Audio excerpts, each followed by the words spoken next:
90 দশকের খলনায়িকা খ্যাত বহু আলোচিত জনপ্রিয় অভিনেত্রী হচ্ছেন নাসরিন। তার জীবনের সর্ববৃহৎ বেদনাদায়ক মুহূর্তের কথা ভক্তদের সাথে শেয়ার করেছেন। অভিনয়ের প্রয়োজনে নাসরিন তার গর্ভের সন্তানকে পর্যন্ত হারিয়েছেন। নাসরিন বলেন, আল্লাহ আমাকে টুইন বেবি দিয়েছিলেন, কিন্তু আমার নিজের ভুলের কারণে আমি ধরে রাখতে পারিনি। নাসরিন আরও স্পষ্ট করে বলেন, টুইন বেবি আমার গর্ভে থাকাকালীন ফুল অ্যান্ড ফাইনাল মুভির একটি আইটেম গানে ড্যান্সের অফার পাই।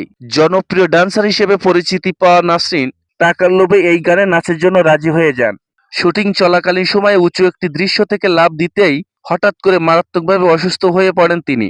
সহকর্মীরা তৎক্ষণাৎ নাসরিনকে হাসপাতালে নিয়ে যায়। ডাক্তাররা পরীক্ষা নিরীক্ষা করে বলেন তার টুইন বেবির একটা নষ্ট হয়ে গেছে। তিনি বলেন, সেই মুহূর্তের কথা চিন্তা করে আমি অনেক কেঁদেছিলাম।